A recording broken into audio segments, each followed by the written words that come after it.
guys, welcome back to my channel. So I know it's been some time since I've been here on YouTube.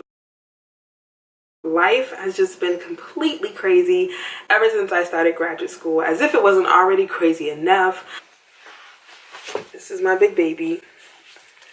She's a huge baby. This is going to just be my experience. There are plenty of other graduates who are going to have a completely different experience, just because one, they might go to a different school, be in a different institution, or just simply be in a different program. But I did want to kind of just do some basic things that I feel like all around we as graduate students can agree on as far as the differences between undergrad and graduate school. So if you're interested in finding out what some of the differences are between undergrad and graduate school, stay tuned.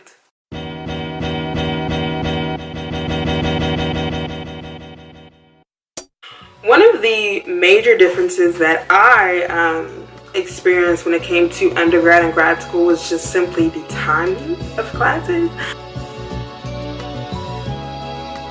So yeah, we would start class at 5 and we wouldn't get done until 7:45. So that for me was the biggest difference, just because I was extremely used to being done at like 3-4 o'clock and then being able to just like go out with friends, go to dinner, stuff like that.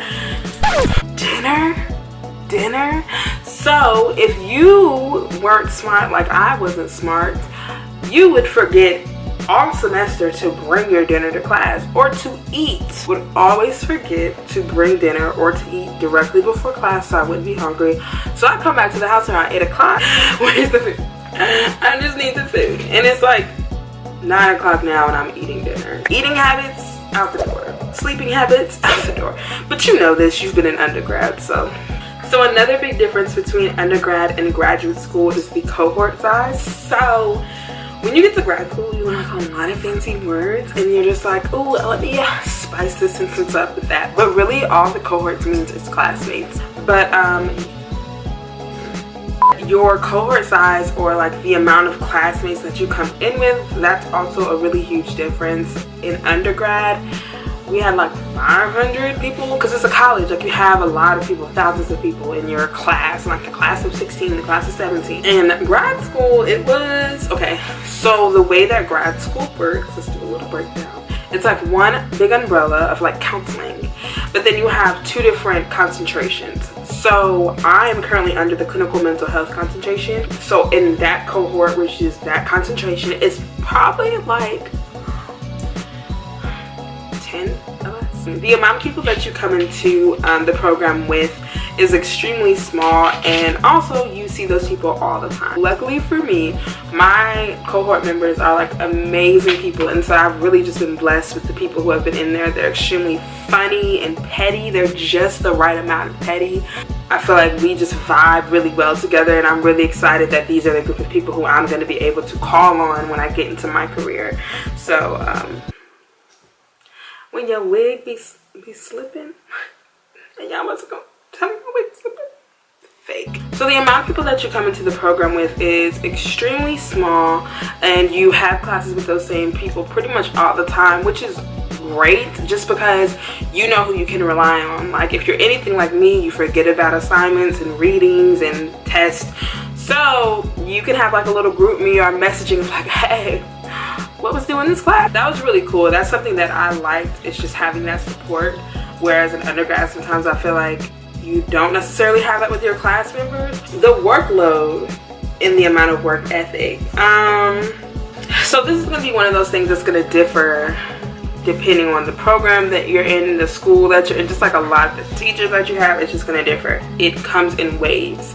So there's some weeks where you don't have a lot going on, and there's some weeks where you feel like the professors got together and they were like, okay, it's the 5th week of school and they've gotten complacent. Let's just give them everything. Like let's ask for their souls and their edges. Everybody needs to have a test. Everybody needs to have a paper. Everybody needs to have a presentation. Are we all in agreement?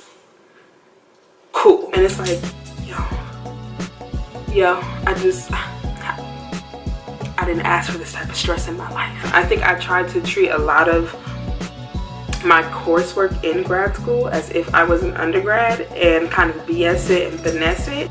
but it kind of takes away from my own experience, because at the end of the day, this is the stuff that I need to know in order to be efficient and effective in the field. The pressure that you put on yourself in undergrad versus grad school, for me personally, was what was significantly different. People put a lot of pressure on themselves. I know I did, and a lot of my cohort members will say like, yeah, we put a lot of pressure on ourselves, because it was like, not everybody makes it here. So many people fought for this spot and I got it, so I need to not mess this up. So I think in that instance, it's not so much that the work is harder. I think it's a different type of work, because you are hopefully doing things that you can apply later. And so we put pressure on ourselves to perform well and to do well. Sometimes we don't realize how that pressure is impeding on our success. And I think catching that in the beginning is just extremely important. Like, you can have high expectations for yourself, but they also need to be realistic. And I think in grad school, there were a lot of moments where we would feel like we didn't deserve to be here because we got the bad grade, or we look at other cohort members and we're like, yo, you obviously get this more than I do. You will literally run yourself to the ground if you continue to have that mentality of comparing yourself to others. The work is different. Some of the work is obviously going to be harder, but it's really, I think some of that just goes into your mentality going into it, of just like making sure that you're not overwhelming yourself. And that kind of brings me to my next topic, which is how amazing the support system is.